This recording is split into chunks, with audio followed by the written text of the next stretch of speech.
Well, it's an enormous thing because it did inform all of us, including my late father, who was Benjamin, he was called. Dearly beloved, we are gathered here today to mourn the death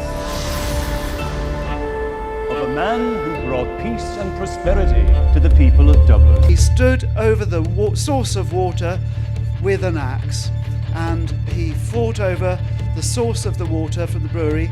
The Corporation of Dublin was taking 25% of its revenue. Children of Benjamin leaves behind are weak and divided. Now is the time to use that weakness.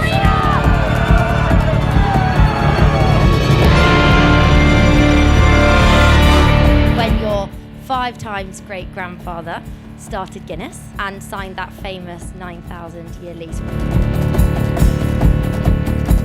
Enormous number of breweries, and lots of front of house publicans would brew back of house. So what he did, and this was one of his differentiators, was to offer all of the public houses, one after the other, they chose to stock his beer.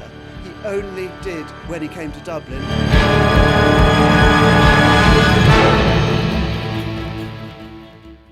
Before we get into today's episode, I want to give a shout out to a special sponsor, Sam Lawrence Recruitment. We all know that finding the right people or the right job can feel really overwhelming, and that's exactly where Sam comes in. He really just gets it. It's not just about ticking boxes, it's about connecting the right people with the right opportunities. He takes the time to understand you and exactly what you're looking for, whether you're building a team or taking that next career leap. So definitely get in touch. Trust me, you'll be glad you did. At Getting to Grow, I believe that growth starts with connection. And that's where our sponsor, We Are All Marketing, comes in. I'm super excited to be partnering with Vic and the team over at We Are All Marketing.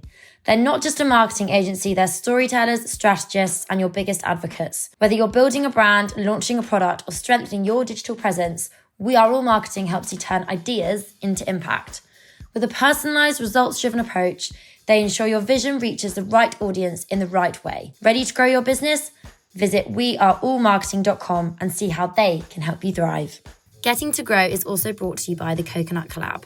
And full disclosure, as I'm sure most of you are aware, I work there, so I know how much love goes into everything that we make. We're all about creating delicious, dairy-free, plant-based treats that do not compromise on taste. From our creamy yogurts to our indulgent desserts, everything's made with coconuts and a whole lot of care. If you're looking for something naturally good but seriously tasty, and my favourite is just our natural coconut yogurt, I have it most mornings with granola and lots of honey. Trust me, you're going to absolutely love it. Good evening, everybody, and thank you so much for spending your Monday night here with me. So I hope you all have a Guinness. Okay, firstly, let's do a big cheers. Cheers. We have, obviously, a very special individual here this evening. So it's lovely to be back at the Ned. This is my 5th talk here this evening, and I love being sat up here. I love telling the stories of some amazing founders that I've had. For anyone who's new, my name is Zoe Fox, and I am the founder and host of the Getting to Grow podcast. So please do pop me a follow, listen to all my other episodes as well. All founders within food and beverage. I am so excited to speak to Arthur this evening because I don't think I've ever, I certainly haven't ever spoken to anyone who has a family history that dates back to 1759, when your 5 times great-grandfather started Guinness and signed that famous 9,000-year lease, which I just asked him before I went kind of live. I was saying, so what happens after 9,000 years? Do you give it back? And you said, well, it wouldn't be quite the same plot of land that he was gifted, so I think he's probably taken over. Yeah. I think that's right. There's been some improvements, if we can say, a greenfield to a brewery. But your name quite literally carries Irish history, so it's an honour to welcome you. So please join me in welcoming Arthur Edward Guinness, the 4th Earl of Iveagh, known to his friends at Ned, and the author of his beautiful new book, Guinness, A Family Succession. Oh, thank you, Zoe. Which you can all buy this evening over here. It's on a special price tonight of £15, and Arthur will very kindly sign it for you if you'd like. So yeah, do pop over there after if you enjoyed the talk, which you definitely will. So you continue a remarkable family legacy, overseeing the Elvedon estate in Suffolk, one of the largest working farms in the UK with a strong focus on sustainability, conservation and community projects. You're also deeply involved in philanthropy and heritage preservation, continuing the work started by earlier generations of the Guinness family, from the Iveagh Trust social housing to the restorations of the Iveagh markets in Dublin. Beyond your work in land management, Ned has become a thoughtful storyteller of his family story, and his new book really does bring this to life. So, Ned, welcome to the Ned. You must feel really at home. Thank you so much. So at home. Thank you so much, Zoe. Now, I must say, it's also so funny because I feel like I know so much about you and your family from the research and everything I've done. I feel like a bit of a stalker. There's so much that I've learned and absorbed about Guinness over the last 2.5 weeks, and I'm absolutely fascinated from the kind of early days when, Arthur left the kind of rural suburbs of Dublin, went into the city and decided to take this big leap as an entrepreneur. So for anybody who doesn't know the exact family tree, can you tell me how you're related to the original Arthur Guinness? So, well, the original Arthur was the son of Richard, but he was my great-great-great-great-grandfather. He was, born in Kildare outside Dublin, and he ultimately, headed up to Dublin to take on a really decrepit, dilapidated brewery that hadn't been working for 10 years. And he sort of polished it up, and, the rest came along from there. And what do you think about the man now that kind of signed that lease on St James's Gate? What does that connection feel like on a personal level for you? Well, it's an enormous thing because it did inform, all of us, including my late father, who was Benjamin, he was called, but he was Arthur Francis Benjamin, and he worked for Guinness's all his life, and he continued a tradition that has worked for Guinness for 233 years directly. I'm indirectly kind of in there somewhere. But Arthur started it all off. He was an extraordinary man. He didn't go into becoming a lawyer or becoming a doctor or becoming a kind of respectable professional person. He was one of many children, so he probably had to look after his younger children. His brothers and sisters who came after him, and he went into this. He helped his father, who was a land agent, and then he decided to focus in on brewing, a trade, and he stuck at it. He persevered, he focused.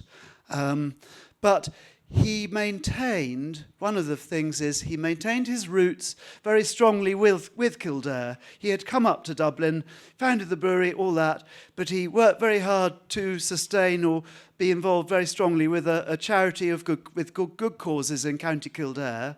11 of his 21 children died as children, 21 children total, but 11 died as children. They were buried quite close to where he was brought up. But he maintained these roots to his backdrop in County Kildare. So he never lost track of where he came from. It's so fascinating from the early days of Guinness when he put that £45 a year rent on St James's Gate, which in today's value is about £28,000 in terms of the value of what it was then. And we were just talking about luck earlier and how kind of entrepreneurs, lots of 93% of businesses fail in their first year, but Arthur's didn't. And look at it today, it's the complete global brand that Guinness is. Do you think it was a combination of luck, skill, timing? What do you think kind of made it and the fact that he did stick it out? Well, absolutely, there was skill. And one of the things I found when I was researching the book, that in the later 18th century, there were tariffs. And again, you could say nothing changes. But anyway, there were tariffs. And English beer was taking the absolute market share off the Irish brewers. And Irish brewers had to buy the hops and so on, and keep tied from that perspective of ingredients being tied to certain sources. And Arthur actually went before a committee with two other brewers, and he said, I am seriously contemplating setting up my brewery in Anglesey in North Wales, because should the tariffs remain as they are for 7 years, if I could have a guarantee that they remain like that, I will move to Anglesey And thank God he didn't. It took them 4 years before they shifted at all. But he stuck with Dublin. And nothing wrong with Anglesey, I'm not doing it down. But the connectivity that Dublin had and his brewery had with the growing infrastructure of transport, the canals, the railways, the seaport, the Liffey, and so on. So obviously St James's Gate Brewery was incredible from the angle of serving not only the city, but nationally and internationally. That was one thing. And he stood over the source of water with an axe, and he fought over the source of the water from the brewery. The Corporation of Dublin was taking 25% of its revenue from pipe money, they called it, water money, water tax. And he stood over with a string of expletives, and he told the officials to go away. He fought them in the courts for 9 years, and he won. So thank God. Of course, history could have been different. What is a brewery with no water? So these tiny little events, or huge events, that, the history could have been so different. So yes, it was luck, but also there was ability. And staying power and sticking with it, persevering, having a clear vision, I think, all of those things. Because when I was reading up about it, there was also 32 other breweries at the time when Arthur started. So there was stiff competition as well that he was against in that time. Enormous number of breweries, lots of front of house publicans would brew back of house. So what he did, and this was one of his differentiators, was to offer all of the public houses, one after the other, they chose to stock his beer. He only did, when he came to Dublin, brewing. He didn't do, like he did in Kildare, the front of house, the offering, and then you get into accommodation, and then you get into all sorts of distractions. They were passionate about the quality of the beer. And obviously we're talking way, way before pasteurization, sterilization, all of the clever science that we have that guarantees that, what we open a can and we, have what we think we have in front of us that tastes just like we want it.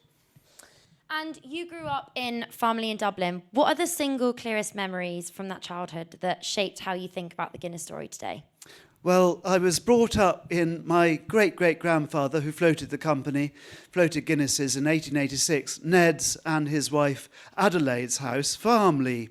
And so it was his character, their characters, all around me. I was born on the first floor of the house.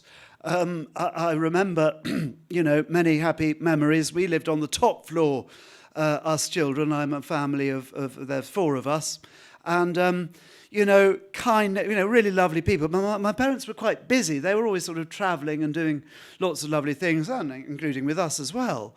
But, we were off to the National School in Castleknock, I went to school just south of Dublin called Brookhouse. It's closed down. I'm always the kiss of life to kind of an educational establishment, it seems. Happy.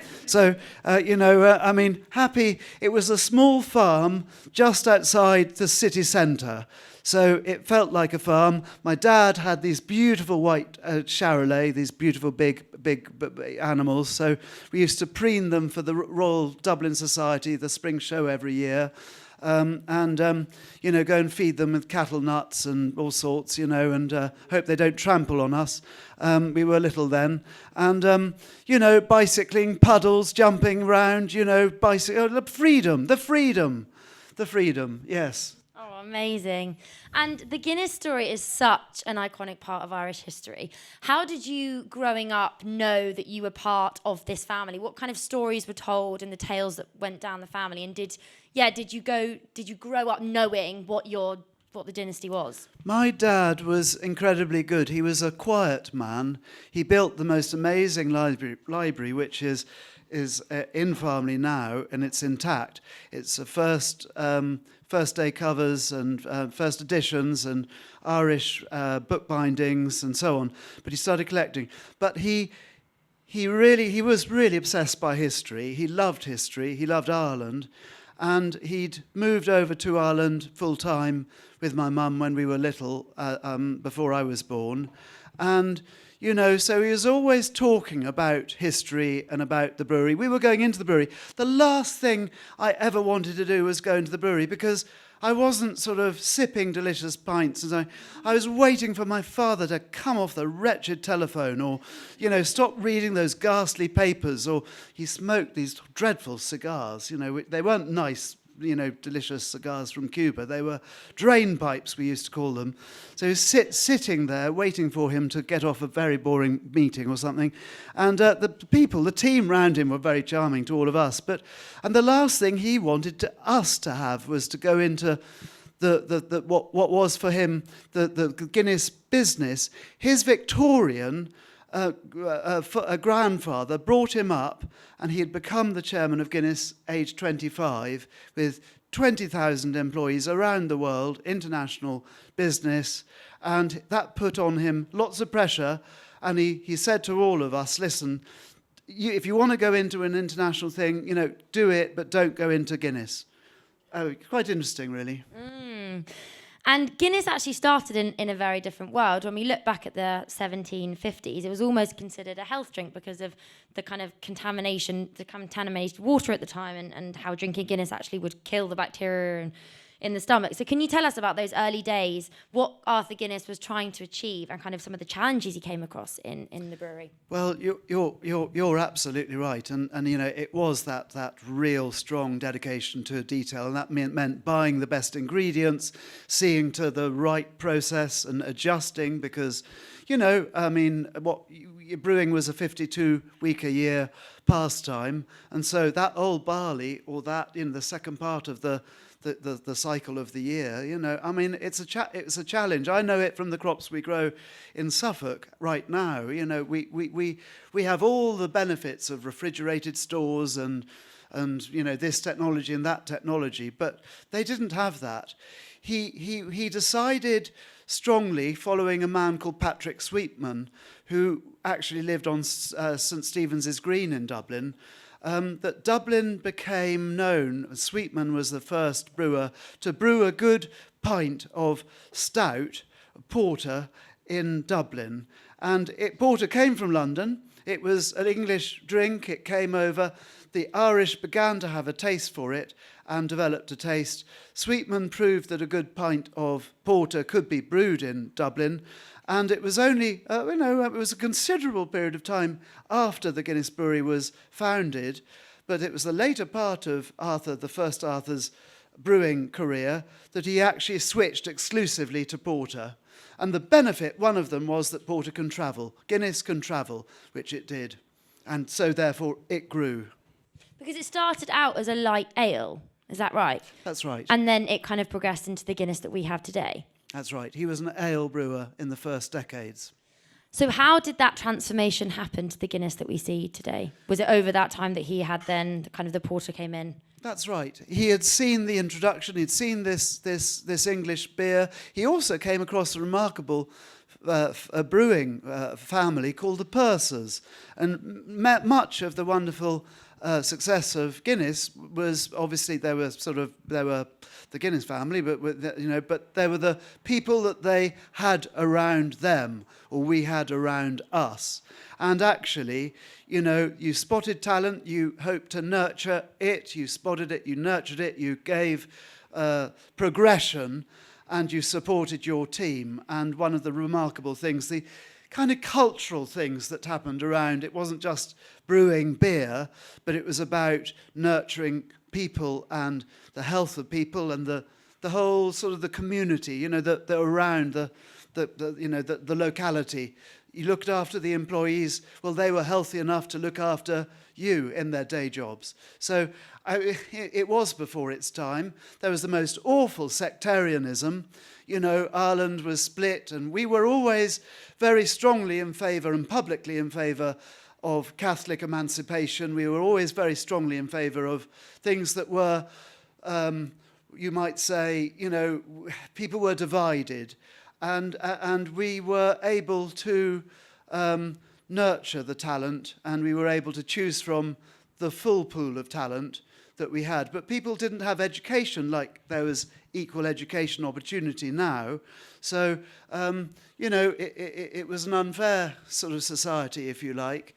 But we were busy attempting to do our little thing in equalising, you might say, in shorthand. And obviously, coming with what the brewery had and all the employment it made, do you think at the time the family realised the social impact it was having on Dublin? Well, great-grandfather, the Ned who floated the Guinness and bought out his older brother, he was son number 3. He was educated in number 79 to 81 Stevens's Green, and on the top floor, which is the Department of Foreign Affairs now, and some of the worst slums in Western Europe were between that property and the brewery. So it was very evident, very first-hand, that people were. And I have photographs in my family albums of the children with no shoes, with dirty smocks and dirty clothes, running around in the streets and so on. The vendors in the streets with no shelter, 365. It was very evident. It must have been it was very in your face. I mean, it was natural. It was normal because that was the age they lived in. So I think that very proximity to some of the worst social deprivation in Western Europe was all too evident. So Ned was an extraordinary man. He decided to do lots about it. The Guinness Trust in England and Wales now, it houses a population of 125,000 souls. Obviously, the original benefaction is something, and that relatively small to the 125,000 capacity that extraordinary institution has now. But nonetheless, what an amazing... And I'm a trustee of the Ivy Trust, which is its equivalent in Dublin, which has a hostel for the homeless. It's amazing what he kind of then went on to do and how he gave back so much. So we've traced the family tree. We've heard very beginnings of Guinness, from a humble health drink to a now incredible household name, and a glimpse of what it was like to grow up in the family, what you had like as childhood, but then also kind of what it was like in those days. Which brings me on to your amazing book, which I was very kindly sent a few days before. So I've highlighted, my way through it, and I think genuinely what got me is that your great-grandmother had 21 children. Your 5 times great-grandmother. Poor girl didn't stop at that point. There's just... He wanted more. I cannot believe he wanted more. Honestly, I just don't know how you do that. But anyway, that's a whole different conversation. And you spent years, obviously, exploring the history and the kind of brewery and the lives, the decisions, and all the philanthropic work as well. Was it mostly a personal project, or did you feel kind of responsible for documenting the family story? I was incredibly blessed in the book because great-grandfather Rupert, in 1957, so 67, something like that, so 67 years ago, he published privately a wonderful book by George Martelli, which was called A Man of His Time, and a few copies of the book circulated around the family. That's sort of 2 generations, back. And the copies are getting moth-eaten and torn at the edges and so on. And I was always fascinated by that book. So I had the benefit of that amazing research that was done at the time. And he wrote in the foreword, which I put in my foreword, if you like, the fact that what he was doing was writing the book, getting the book commissioned to remember the extraordinary, well, not the story, but the forebears, and remember the foundations of our family. So I was able to use his brilliant work, his records, the records he kept, my late father kept, the private papers, their writing, their letters and diaries. And Guinness still has an archive in Dublin. Diageo still maintain a wonderful archivist. They're still there, and they're working away, they're beavering away on all sorts of wonderful things. So they still value where the company has come from. So I had the benefit of all these things.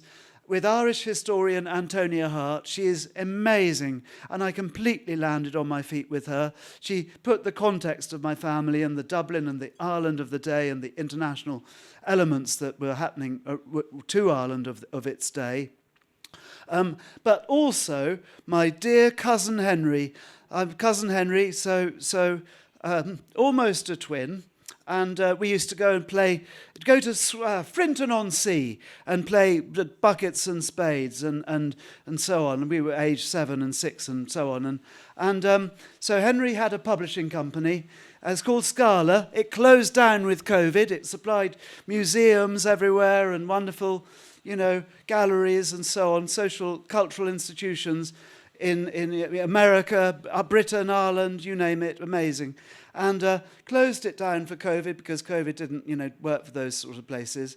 And Henry lost the battle with his health in COVID, and his brilliant widow Katie came along, and we talked. She lives in Essex. I'm based in Suffolk, and this book was born. So I'm so lucky that I had so many blessings with this book. And when you were looking back and kind of looking at the archives, is there anything you found out that you didn't know before from doing your research? So many things, and always the little things. I mean, I never knew about the story about going to Wales. I never knew. I mean, also the women of the family, and not so much is written, and the head of the family is the head brewer is always this male figure, But I found out the wives and the amazing women. Anne, who's the daughter of Benjamin Lee, the great-great-great-grandfather Benjamin Lee, the 3 sons, including Ned, and Anne was the daughter. They were doing great things. And, women who'd come out of prison, women who were...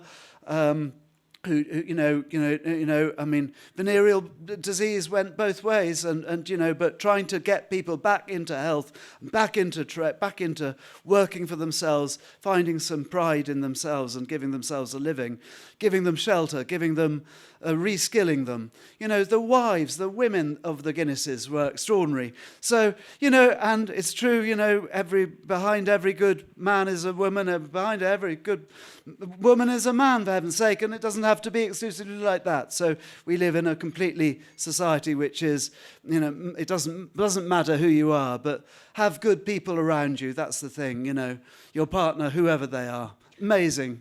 I was also astounded at the amount of Arthurs and Edwards. I was very confused. I was like, I've actually lost track of which Arthur and which Edward this now is, because there are so many. But when I was looking at it, I was reading about the Guinness Golden Girls. So the 3 daughters, and I can't, very Irish names, so I'm definitely going to pronounce it. Una, Maureen and Eileen. Okay, not Eileen, that's not very hard to pronounce. But I thought I could swap lives with them for a day. They were like Dublin socialites, kind of going out, hosted amazing parties. They were known as the Golden Girls of the time. And I was like, yeah, I could definitely be her for a day. Thought she would have quite a fun time. Maureen was extraordinary. She had a 90th tiara party.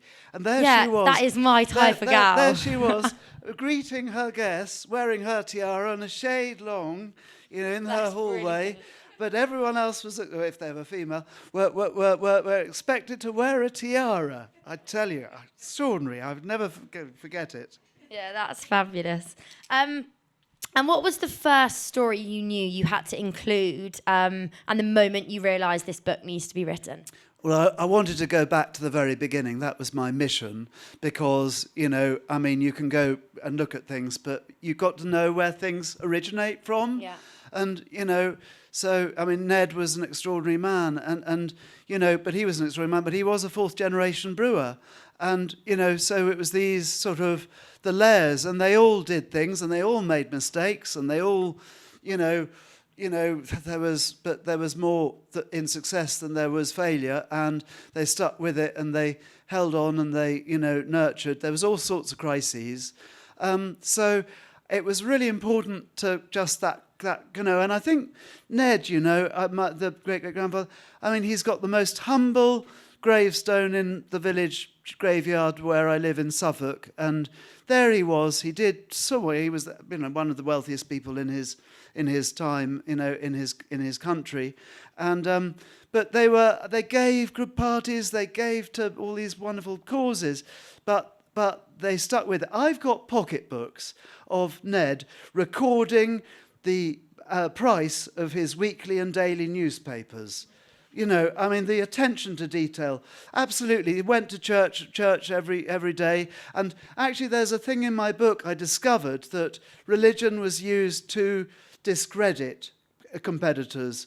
And, you know, the island of Ireland is prevailingly Catholic.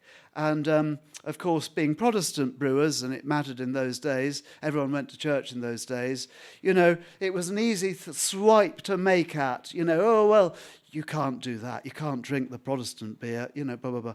Anyway, it was jealous competitors. And, you know, so it was an easy swipe to make. But luckily, we were decent people, and we never sort of went wrong. We never went wrong. Yes, because it only takes one generation to, you know, it doesn't work anymore. And you mentioned Antonia Hart, the kind of the historian that you worked with. What was that collaboration like? I know you said you landed on your feet with her. Was it a bit of like, no, I want to keep that in, or you know, she wanted to move things around? How did the collaboration of you guys working together? She was just brilliant. She completely got it. I mean, you know, there's not many people. It's complex. It's, you know, that you could write 100 books going off in all sorts of tram lines and off here and off there. I mean, it was the most challenging thing was to try and keep it on track and make it flow, you know, make it have continuity. That was the challenge. So, I was sort of, oh my God, there's this thing, and then, oh my God, I'd love to include that. We had a good old debate. She brought so much because her knowledge of history and her ability to kind of access the history that we wanted to find out and know, and we both didn't know. That was one, and she happened to have the time. I'd heard about Netflix. I'd heard about another big significant history coming out. I'd heard about it. I heard about Netflix before COVID. You know, it was something that, I mean, anyone can write anything, but I really wanted something with primary sources backing it, because there's plenty of myth and there's plenty of legend and there's plenty of fallacy and falsehood. So, but you know, I was a man on a mission. Definitely. I mean, I'm halfway through it and I've been highlighting so many things. I love it. So definitely grab your coffee this evening. And you mentioned, obviously, House of Guinness. It's a very apt kind of show that's going on at the moment. I'm not quite finished it yet. I'm about 2 episodes through the way of the series. But with the book, is there something that you were looking and you were reading that take us to a part of the book that really puts Guinness on the map and where you feel that it really like hones in on that legacy? Well, I haven't watched all of Netflix, I confess. I think the starting point of it, which says that this is fiction dressed upon fact or based upon fact, is you know, honest, and I think it's beautifully filmed. It's I love the music, that you know, and the acting, you know, and I just think it's a good effort. It's a good drama. I think the selectivity that they've had to go through to choose what they've selected is always a huge challenge. I did a short film to celebrate Guinness's 250th anniversary, and I was always told I couldn't have anything kind of complex in my 15-minute film, you know, and I was really sad about that. But you know, I had great fun because it's all about Guinness, you know. But it did have benefit. But you know, I think hopefully there will be. I haven't got to the end, so I can't really say, but I hope it brings people together ultimately, and I know that it does take artistic license in certain places, and people aren't necessarily exactly like they get portrayed. Of course, I mean it's obviously dramatised as well. It's a documentary series, etc. We're all there to watch those kind of TV programmes. But in your book, and people often single out Edward Cecil Guinness the first Earl of Iveagh, or Ivy, all the ways you were telling me you could say it, with his work with the Ivy Trust, the housing. And this has been a massive part of your book and kind of all the amazing things that your family has done. Can you tell us a little bit more about those projects? Well, you know, in the UK, there's the Guinness Trust, which is extraordinary. There's also the Lister Institute of the Preventive Medicine. When in my Suffolk village, a stable boy went down with tuberculosis, and there was no treatment. But Pasteur in France had developed this treatment just outside Paris. So the stable lad was sent over, and he was treated successfully. And great-great-grandfather wrote an enormous. He was friends with the Fleming family, very famous, you know, the Flemings in medicine, and they got into conversation, and he wrote this enormous check for the Lister Institute of Preventive Medicine. So the Lister Institute is much smaller than the Wellcome Trust, the largest charitable trust supporting medical research in the UK. But it's an enormous one, and 25 scientists get funded for 5-year projects, and most recently that it eradicated smallpox. It worked out how to use Crick and Watson's discovery of DNA, but it patented the use of it for medical purposes, which was incredibly helpful to the charity. All sorts of incredible scientists doing things I cannot explain because I'm not, you know, I mean, just they use a foreign language, you know, it's so complex. But they're all British and Irish, and they're all working really hard. They've all got 5-year fellowships. Amazing. The Ivy Trust in Dublin, very proud of. Almost 200 persons are off the street, given 3 meals a day, hot meals, given signposting as to how they get their lives back into. There's no drink allowed, there's no drugs allowed on site. It's an incredibly good community. They support each other. The billiards room, they have a small library, they have, you know, they have access to obviously all the things everyone needs to sustain oneself. And so that's amazing to see. And it's the fastest growing social housing trust in the Leinster area in Dublin. So proud about that. So it's growing to this day, nearly 140 years later. Chadwicker Agricultural Trust, that's agricultural focused education. It was an institute, we closed it down, and it supports people training and educating people in the countryside, and skills are needed. Everyone needs tickets, of course. Farming, conservation, everyone needs tickets these days. Chadwick supports that. There are others. So many. And you've been involved with the Ivy markets and the local projects in Dublin. What does stewardship look like for you in 2025? Is it about brick and mortar? Is it about values? Stewardship 2025. Ivy markets, well, please God, the roof gets put back on. The government have promised the roof will be put back on. The work is yet to start. It's right in the city centre. Great-great-grandfather gave it to the nation, to the people of Dublin. It's lain dormant for nearly 40 years. And so the city needs to have it back into social purpose. But there needs to be public consultation as to what that purpose is, because it's not what great-great-grandfather, you know, the circumstances have changed since 1900 when he founded it, and it worked so successfully for 9 decades after that. You know, what does it mean?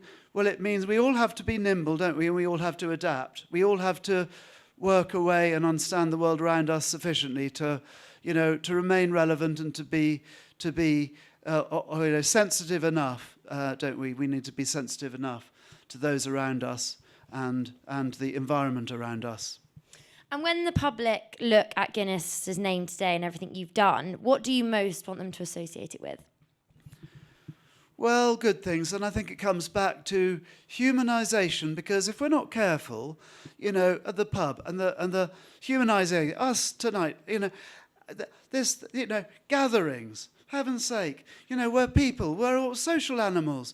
We do our little things. Some of us love seclusions, etc. We're all different. But by God, the joy of a good pub, a good camaraderie, doesn't matter age, even you can drink 0.0 if you don't like Guinness and you don't like alcohol. Well, you have to like Guinness, but alcohol. It's just a gathering of people together, being together. And long may that last, because I think our civilization, in terms of interpersonal civilization, is under challenge, if you like, or under change, I suppose. But you can go for days and weeks without talking to anyone. But AI can't replace the Iveagh family, so we're all good. And looking kind of where do you see the Guinness dynasty going? What's next for it kind of in the future? Well, we're a huge family, all sorts of people doing all sorts of different things. I think that the beer will hopefully follow its pathway, and hopefully there will be connectivity, because that's always a lovely thing should one of us or two of us wish to be involved. I'm having fun introducing Guinness microdraft to the people of St. Vincent and the Grenadines, down there in the southern Caribbean. So we'll look out for the microdraft. I think we've got to all adapt, haven't we? We've got to be smart on our feet. Definitely. And the Guinness brand is now part of Diageo after the 1997 merger. How does it feel knowing that kind of the brewery, I guess, is no longer in the family, but the other parts of the legacy continue to live on? Well, great-great-grandfather floated the business in 1886, so it's been out of the family for such a long time that this remarkable span of influence, strong influence that we had, 233 years. I mean, it defies sort of any kind of it's so abnormal. I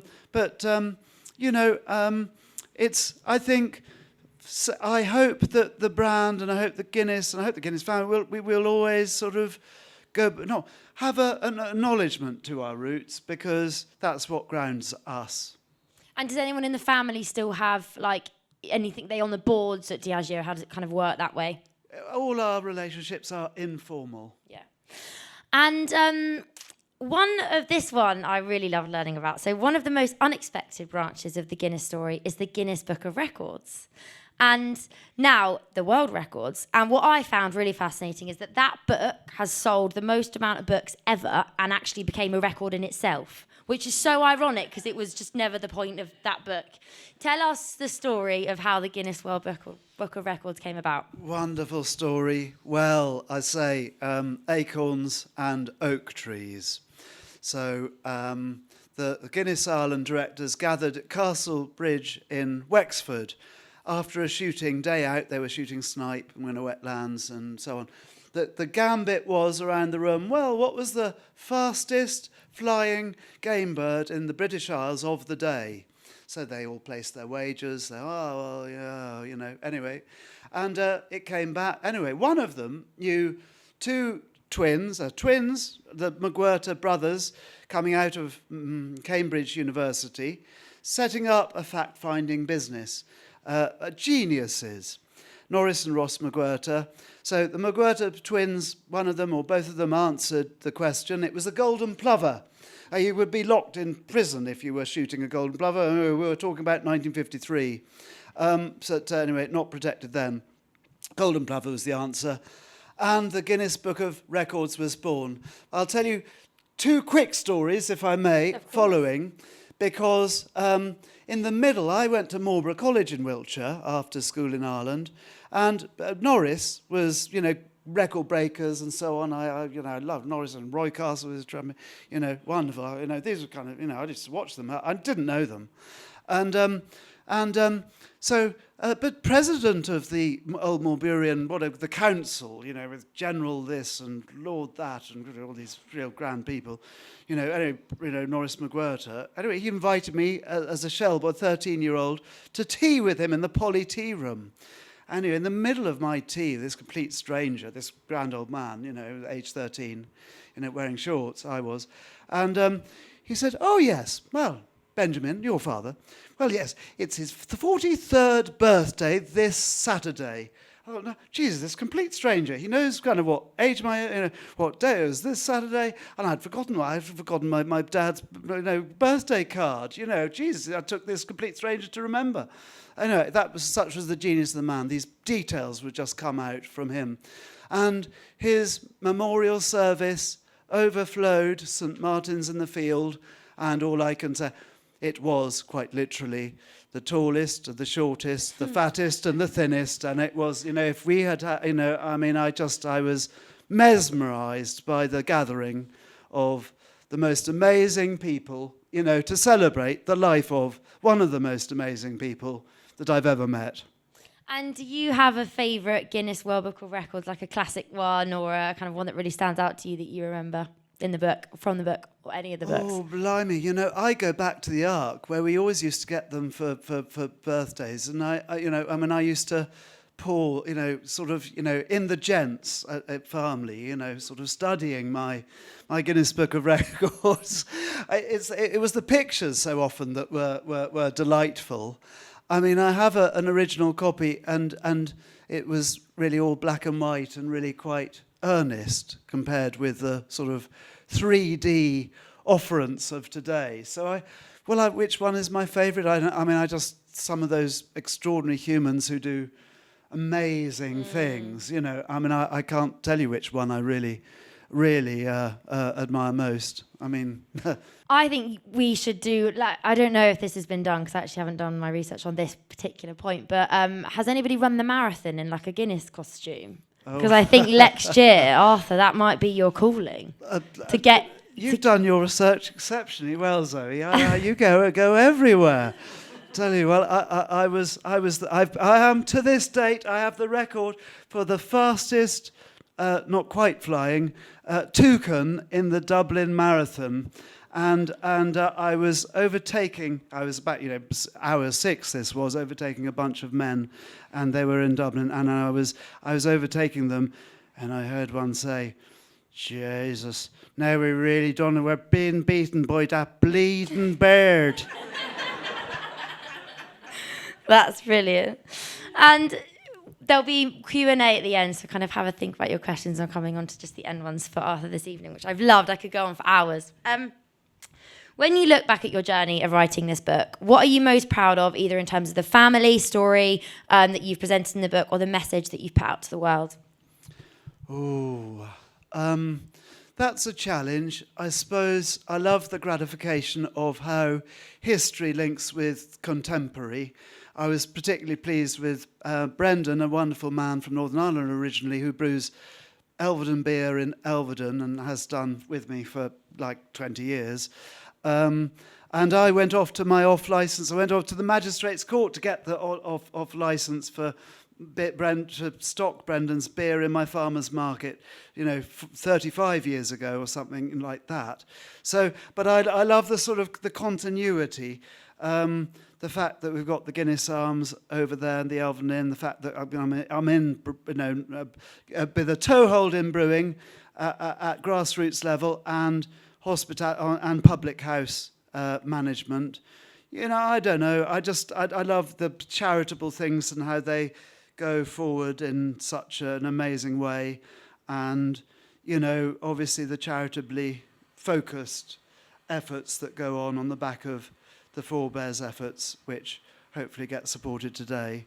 So I don't know. All the continuums. And why should everybody in this room this evening pick up a book? Well, it's a history book.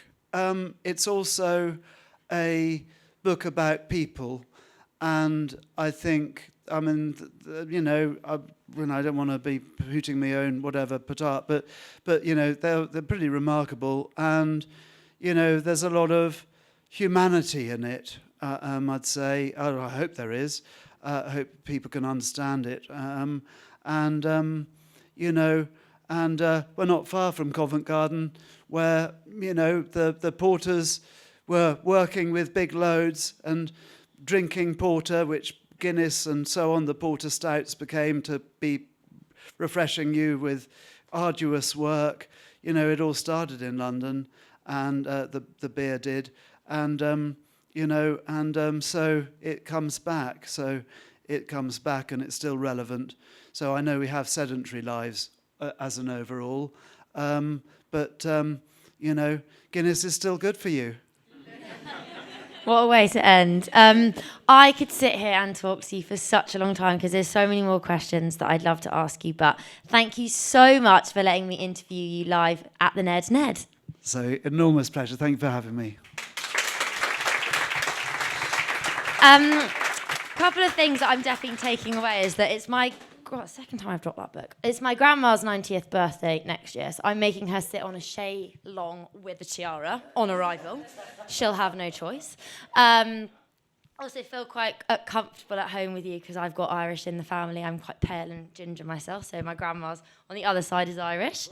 And I don't think I'll ever kind of get over the fact that I can cheers a Guinness with a Guinness. Thank you.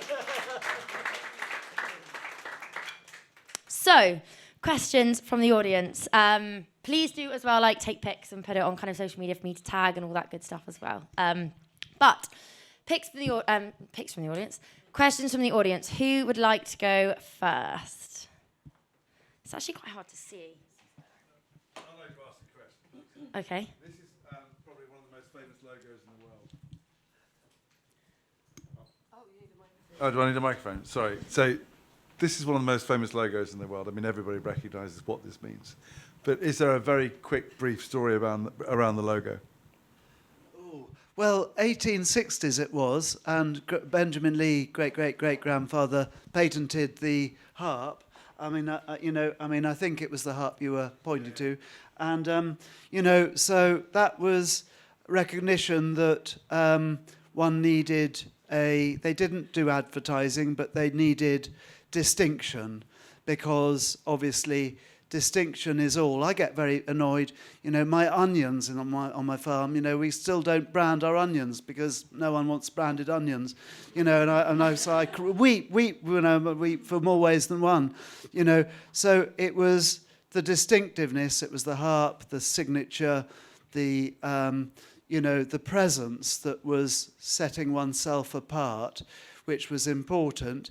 And we were blessed with luck, and it was luck as well as, when the Irish state came along and decided to go for the reverse of the harp, to make the Irish state harp, to represent the Republic, when the Republic came along some decades later.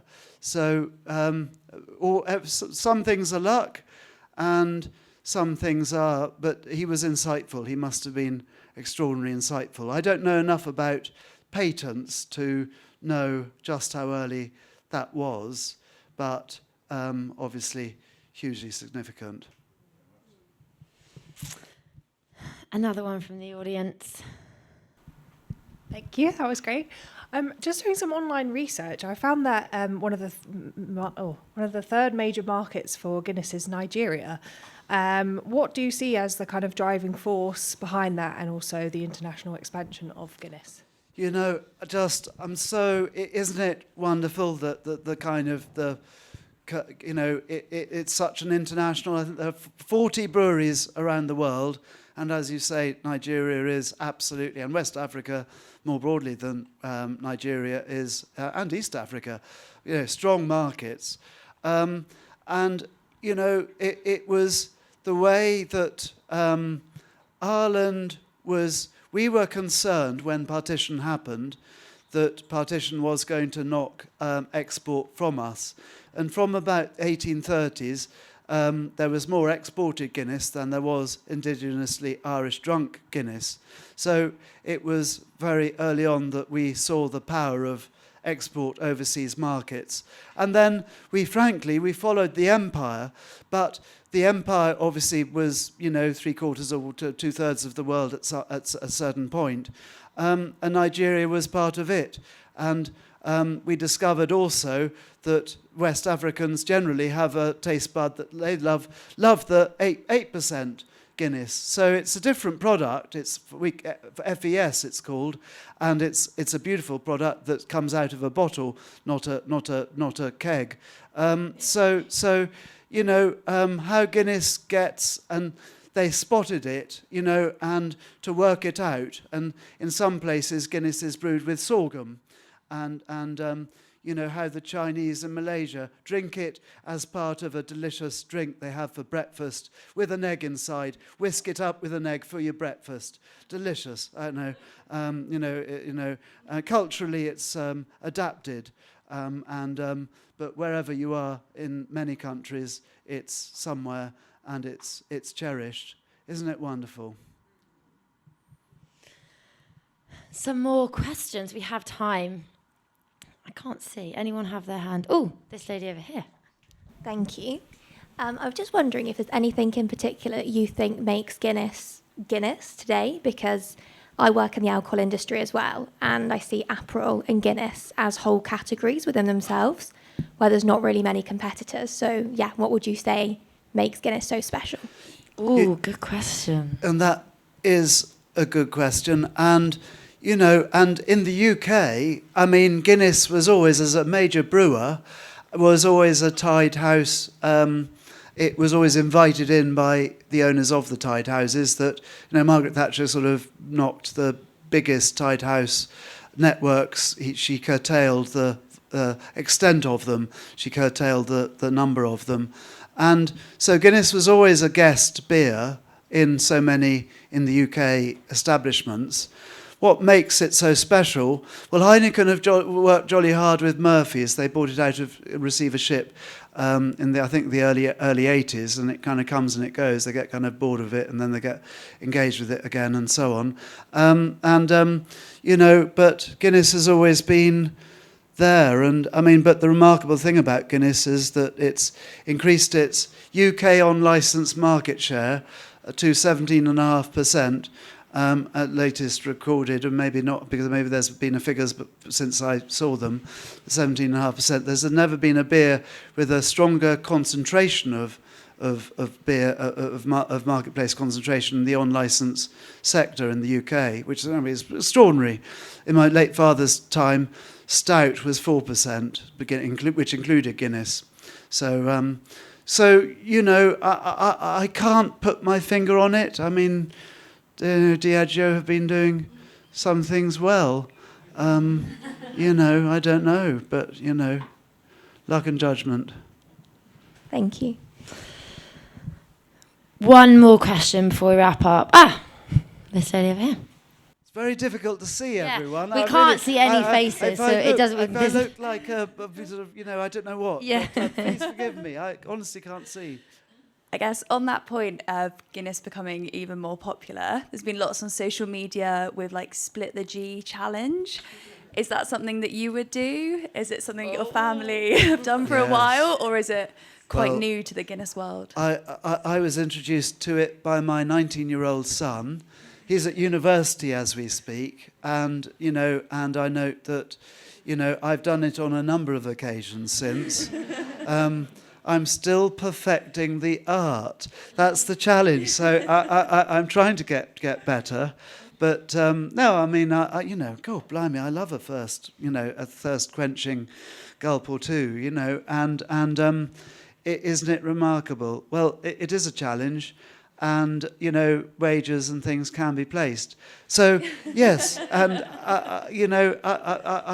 it's in my repertoire. I've adopted it. So it's it's always some delicious, especially when it's your first.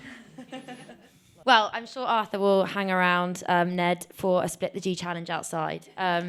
So if anybody would like to challenge him, he will be available. I'm just putting that out for you.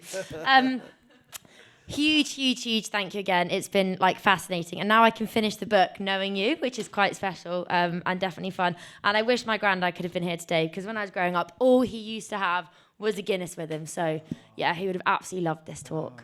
But yes, thank you so much, and hope everybody has a lovely rest of their evening. And thank you so much for coming to Getting to Grow at the Ned.